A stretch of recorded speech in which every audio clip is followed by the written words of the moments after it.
여러분 안녕하십니까? 광주 MBC 뉴스투데이입니다. 먼저 오늘의 주요 뉴스입니다. 민주당 광주구청장 후보 경선이 오늘부터 시작됩니다. 현재 구청장이 야당과 무소속으로 출마하는 동구청장과 서구청장 후보 경선이 뜨겁습니다. 도시공원 일몰제를 앞두고 광주시가 민간에 특례를 주는 방식의 공원 조성을 추진하고 있습니다. 공공성과 사업성 사이에서 답을 찾는 일이 쉽지 않습니다. 고압선을 만지는 전기 노동자들이 잇따라 백혈병에 걸렸다며 산업재해를 주장하고 나섰습니다. 15명의 사상자를 낸 영암 버스 사고 배경에는 고질적인 농촌 일손 부족 문제가 깔려있다는 지적이 일고 있습니다. 더불어민주당의 광주구청장 후보 경선이 오늘부터 시작됩니다. 후보들의 막판 경쟁이 뜨거운데요. 현직 구청장이 야당과 무소속으로 나서는 동구청장과 서구청장 경선에 관심이 쏠리고 있습니다. 이계상 기자입니다. 김성환 구청장이 민주평화당 소속으로 재선에 도전함에 따라 민주당 동구청장 경선에 뛰어든 4명의 후보들은 현직 청장을 꺾을 대항마는 자신이라며 지지를 호소하고 있습니다. 강수훈 후보는 광주 전남 기초단체장 선거에 도전하는 유일한 30대 후보라는 점을 내세우며 생활 밀착형 정책 공약을 제시하고 있고, 강신기 후보는 행정고시 출신의 정통 관료라는 점을 부각시키며 풍부한 행정 경험을 토대로 동구를 발전시키겠다고 강조하고 있습니다.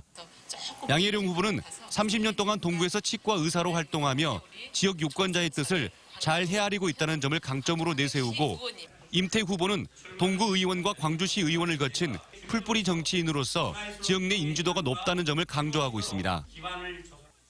이무진 구청장이 무소속으로 출마하게 된 광주 서구 역시 민주당 후보 경선이 4파전으로 진행 중입니다.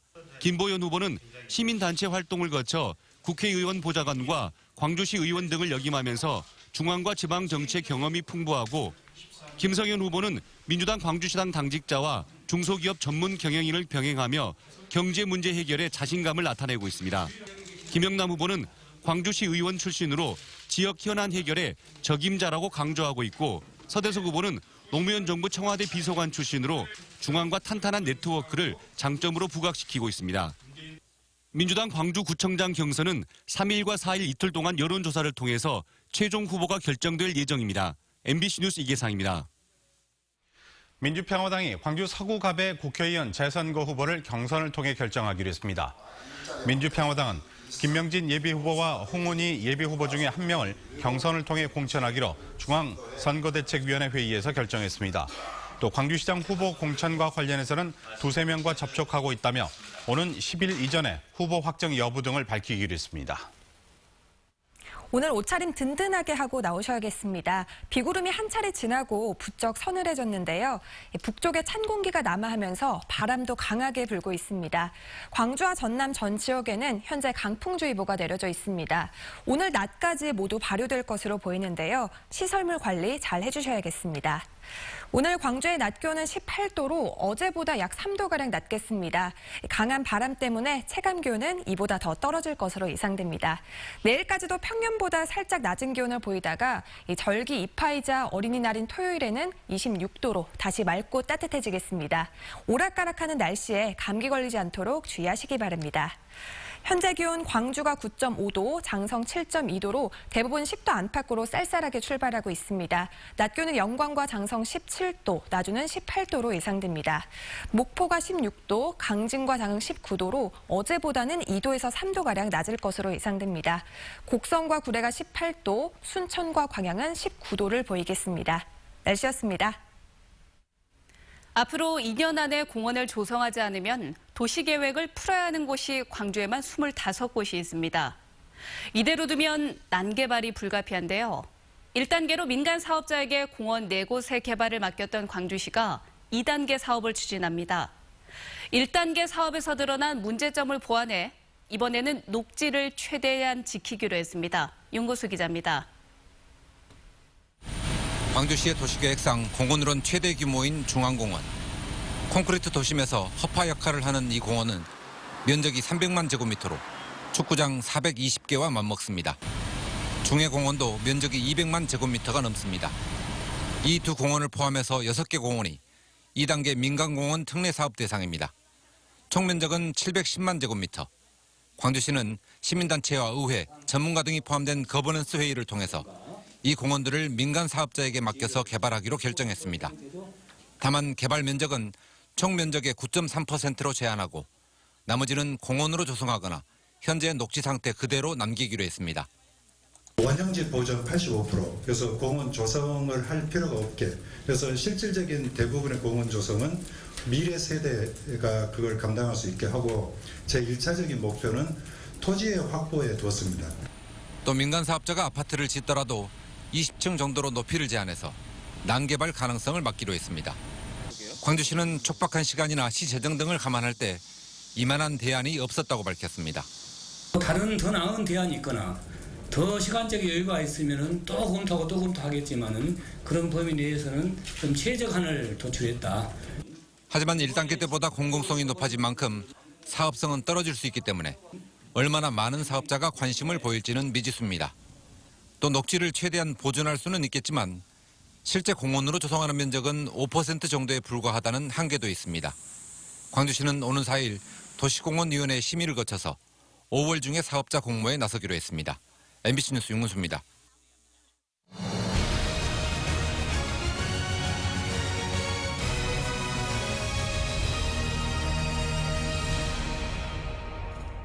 광주시의 교육을 책임질 교육감 예비 후보들을 만나보는 시간입니다. 오늘은 마지막 순서로 최영태 광주시 교육감 예비 후보 나와 있습니다. 안녕하세요. 예, 안녕하세요. 네, 후보께서는 핵심 공약으로 광주 교육회의를 신설하겠다라고 말씀을 하셨는데 어떤 내용인지 설명을 해주시죠. 예, 광주 교육회의란 광주 교육의 주요 방향과 정책을 결정하기 위한 기구이고요. 이 기구를 구성하게 된 것은 광주 교육의 주요 방향과 정책이 교육감 한 개인이나 혹은 특정 집단에 의해서 너무 독단적으로 결정되는 것을 예방하기 위한 보완장치로 구상을 했습니다. 그렇군요. 그러면 실현할 수 있는 방안들 어떤 것들이 있을까요? 예, 우선 교육 전문가, 그리고 교장단 대표, 평교사 대표, 학부모 대표, 그리고 광주시와 광주시의회에서 파견한 인사들로 구성이 되고요. 만약 교육감이 된다면 취임 6개월 이내에 조례를 제정하고 이 기구를 발족시킬 계획입니다. 네, 통합적인 교육 정책을 모색하겠다 이런 뜻으로 보여지는군요. 현재 혁신교육감 시민경선에 참여하고 계십니다. 5일 저녁에 결과가 나오죠. 다른 후보의 차별점 어떤 것이 있을까요? 저는 전남대학교에서 학장과 교무처장을 역임했고요. 또 오랫동안 시민운동에 종사하고 특히 청소년 관련 단체 종사를 많이 했습니다. 그러면서 학부모나 교사, 청소년들과 오랫동안 쭉 이제 접촉한 이런 것들이 저는 강점이라고 생각이 되고요. 네. 또 하나는 광주 교육을 정교조 출신 선생님이 이제 8년 동안 맡았는데 광주 시민들 사이에서 이제 좀 변화가 필요하지 않느냐 이런 얘기를 많이 하더라고요. 그런 측면에서 제가 거기에 적합한 대상이 아닌가 그렇게 생각을 하고 있습니다. 그렇군요. 조금 더 연계해서 질문 드리도록 하겠습니다. 선거운동을 하면서 전교조에 대해서 비판적인 목소리를 내신 걸로 알고 있는데 그 이유는 어떤 걸까요? 제가 정교조 자체를 비판한 것은 아니고요. 장기국 교육감에게 많은 영향력을 행사하고 있는 단체 중에 정교조가 있다 이런 것을 갖다가 지적했을 뿐이고요. 여기에 대해서 이제 정교조의 일부 선생님들이 저를 갖다가 정교조를 탄압하는 데 나섰다 이렇게 좀 확대 과장해가지고 얘기를 해서 그 정도 비판한 것 가지고 그걸 갖다가 탄압이라고 한다면 이건 너무 배타적이고 독선적인 주장이다. 이런 배타적인 생각을 가진 사람이 광주 교육을 맡으면 안 된다. 이런 주장을 했을 뿐입니다. 네, 그런 부분에서는 우리가 좀 성숙했으면 하는 그런 바람이 듭니다. 그동안 현장의 소리를 많이 들으셨을 것 같은데 어떤 점이 가장 필요하고 부족하다고 느끼셨습니까? 교육의 방향과 관련해 가지고는 전인 교육과 그리고 학생들의 학습 능력을 높이는 것 이게 이제 두 가지 방향이거든요. 둘 다 중요한 방향이라고 생각이 됩니다. 그런데 아쉽게도 장기국 교육감 체제하에서는 실력 강조란 말을 마치 금기어처럼 그렇게 됐어요, 보면은. 그래가지고는 안 된다는 생각이 있고요. 물론 실력이란 말은 과거식의 암기식 지식만을 말하는 게 아니고 종합적 사유 능력이라든가 창의성 개발에 토대를 두고 본인이 가지고 있는 그 잠재적 능력을 최대한 발휘시키는 것을 말하는 거거든요. 그런 측면에서 저는 광주 교육의 방향은 전인 교육과 실력 강조 이것을 갖다가 동시적으로 추구해야 한다. 저는 잘못된 것을 이런 방향으로 실력 강조와 전인 교육을 함께 추구하는 이런 교육 정책을 펼치고 싶습니다. 네, 알겠습니다. 일단 5일 저녁에 예. 결과를 또 기다려 보도록 하겠습니다. 오늘 예. 나와 주셔서 고맙습니다. 네, 감사합니다. 감사합니다. 예.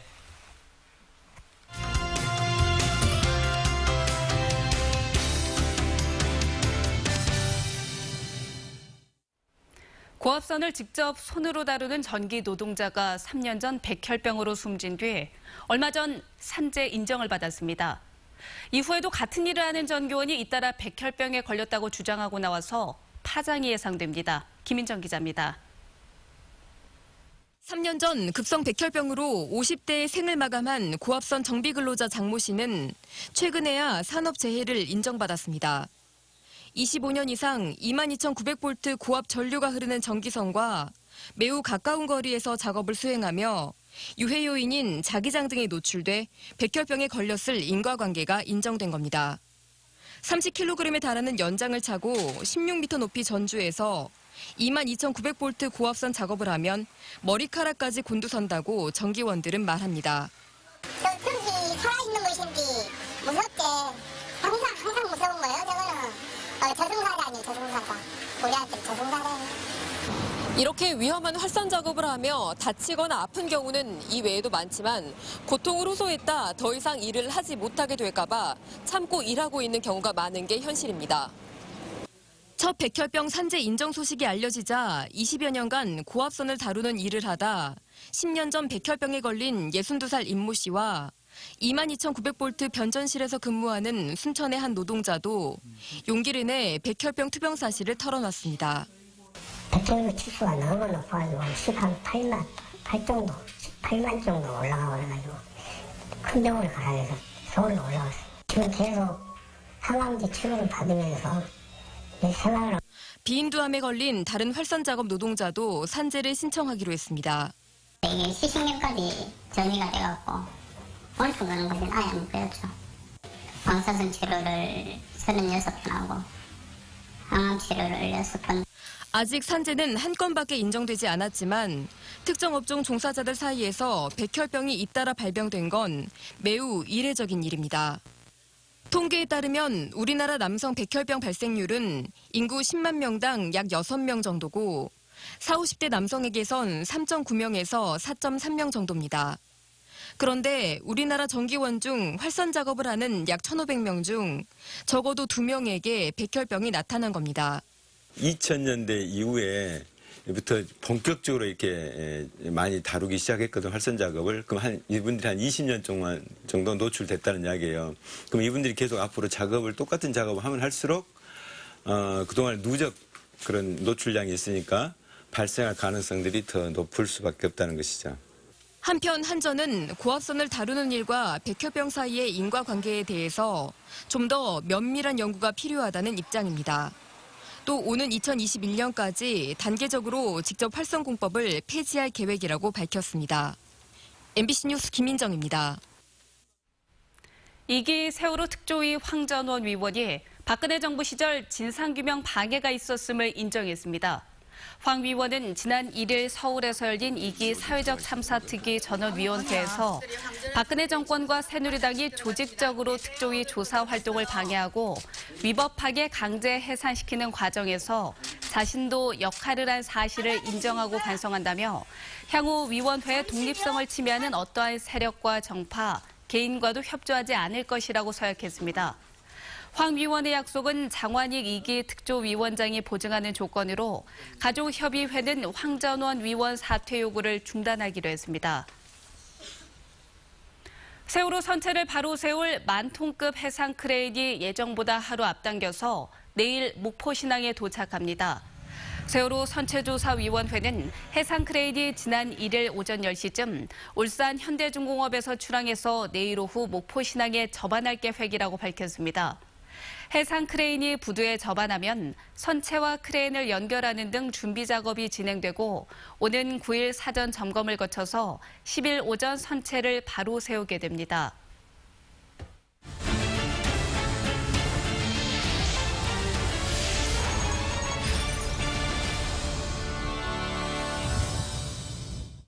밭일을 가던 노인 8명이 숨진 영암 교통사고의 블랙박스 화면이 공개되면서 원인 조사가 본격화되고 있습니다.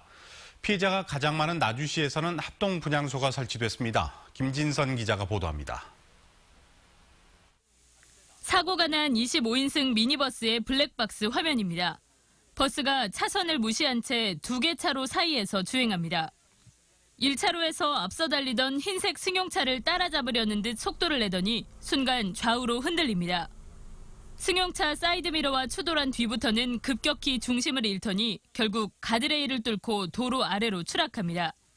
여러 가지 가능성을 두고 조사를 해야 되겠죠. 차량 결함, 여러 가지 졸음운전, 여러 가지 그 상황을 놓고 아직 확정된 건 없지만. 나주 영산포 제1병원에 대책본부가 설치됐고 피해자가 가장 많이 발생한 나주시 반남면의 면사무소 주차장에는 합동 분향소가 마련됐습니다. 사고버스가 유상운송 특약보험에 가입한 것으로 확인돼 일정 부분의 피해 보상은 이루어질 것으로 보이지만 이웃들은 침통함을 감추지 못하고 있습니다. 자제분들이 못 가게도 그렇고 자기들이 주머니 챈 다니지 다 못 가게 하지. 감옥 가게 난리지 지금. 경찰이 합동 현장 조사 등을 토대로 사고 원인을 분석하고 있는 가운데 나주시는 유족들을 위한 구호성금 전달과 장례용품 지원 방안 등을 검토하고 있습니다. MBC 뉴스 김진선입니다. 이처럼 대형 인명피해가 난 교통사고의 이면에는 한계 상황에 이른 농업 현장에 고질적인 문제가 숨어 있습니다. 고령의 할머니들을 버스에 태워 밭을 옮겨 다니지 않으면 수확 작업 자체가 어려운 실정입니다. 이번 사고의 피해자들이 몰려있는 나주의 농촌 마을을 김양훈 기자가 다녀왔습니다. 나주시 반남면의 한 마을. 이웃 2명이 숨지고 6명이 병원에 입원하면서 마을 분위기가 무겁게 가라앉았습니다. 밭일을 소일거리 삼아 이른 아침부터 함께 집을 나섰던 이웃들이었습니다. 버려서 손지들도 주고 오면 나도 고기도 사 먹고. 논농사가 98%의 기계화율을 보이는 반면 밭농사의 기계화율은 56% 수준. 양파와 마늘, 대파, 콩 등 밭작물 대부분이 파종부터 수확까지 사람 손에 의존해야 합니다. 하지만 농사짓는 인구가 급감하고 있는 데다 고령층 비율도 갈수록 높아지면서 일손 부족 문제는 어제 오늘 일이 아닙니다. 주로 70대, 80대들이 부고 다니시오. 할매들이. 일하시고. 농민 10명 가운데 9명 가까이가 일할 사람이 없어 농사짓기 힘들다고 토로하는 실정. 새벽녘 시작해 해가 질 때까지 이어지는 고된 농산일을 그나마 고령의 농민들이 푼돈을 받아가며 버텨주고 있습니다. 지난달 목포에서도 교통사고로 밭작업을 가던 70대 노인이 숨지고 12명이 다치는 등 매년 수확철마다 안타까운 교통사고가 끊이지 않고 있습니다. MBC 뉴스 김양훈입니다. 광주 광산경찰서는 행인을 집단으로 마구 폭행해 상해를 입힌 혐의로 31살 박모 씨 등 3명에 대해 구속영장을 신청하고 4명을 불구속 입건했습니다. 박 씨 등은 지난달 30일 새벽 5시쯤 광주시 광산구 수안동의 한 도로에서 택시 탑승 문제로 시비가 붙은 33살 A씨를 마구 폭행해 상해를 입힌 혐의를 받고 있습니다. 피해자 가족 측은 가해자들이 조직폭력배로 보인다며 경찰에 철저한 수사와 처벌을 요구했습니다. 어제 저녁 8시쯤 광주시 북구 북동의 한 주택에서 불이 나 75살 조모 씨가 연기를 마셔 병원으로 옮겨졌습니다. 조 씨는 생명에는 지장이 없는 것으로 알려졌으며 불은 소방서 추산 1,000만 원가량의 피해를 입힌 뒤 20분 만에 꺼졌습니다. 경찰과 소방당국은 주택 내부에서 불길이 시작된 것으로 보고 정확한 화재 원인을 조사하고 있습니다.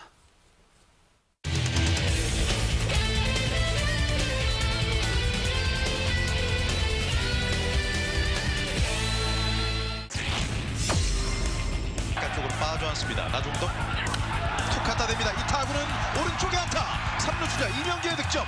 나중하나 1타점 척신타. 선취점을 뽑아냅니다. 기아 타이거스 1대0. 전혀 카운트를 못 잡는데요. 4구 걷어 올립니다. 우중간에 떨구는 벌어들여 안타. 김민식 득점.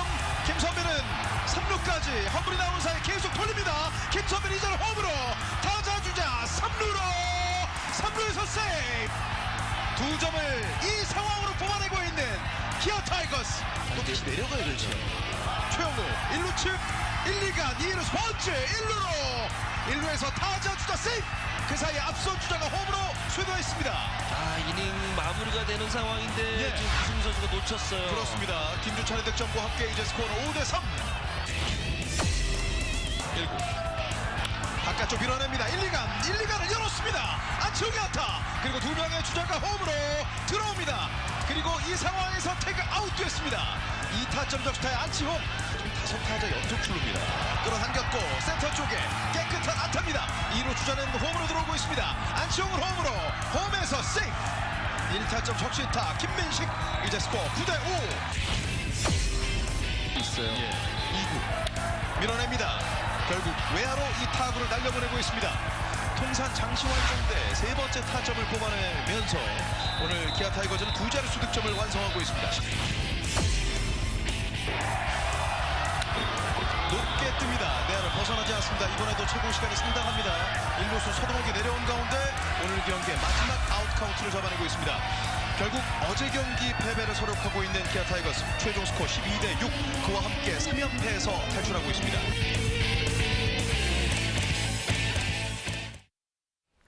광주시가 어린이 보호구역의 불법 주정차 단속을 한 달 더 연장하기로 했습니다. 광주시는 지난 3월부터 2달 동안 합동 단속을 통해서 어린이 보호구역에서 286건의 불법 주정차를 적발했고 2,200여만 원의 과태료를 부과했다고 밝혔습니다. 또 5월 말까지의 합동 단속을 한 달 더 연장하고 계도 중심이었던 지금까지와는 달리 무관용 원칙을 적용하기로 했습니다. 수영 국가대표 선발전에 이어서 남부대 국제수영장에서 동아수영대회가 개막했습니다. 이번 대회에는 경영과 다이빙, 수구 등 4개 종목에서 1,600여 명이 참가해 기량을 겨룹니다.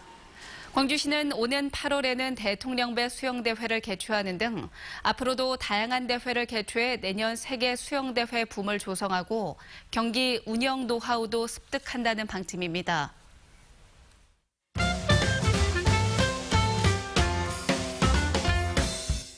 고등학교 2학년이 치를 2020학년도 대입 전형에서는 수시 선발 비중이 77%를 넘어 역대 최고가 될 전망입니다. 다만 서울 주요 15개 대학은 정시 모집이 확대되는데요. 자세한 내용은 각 고교와 교육청에서 책자로 안내되고요.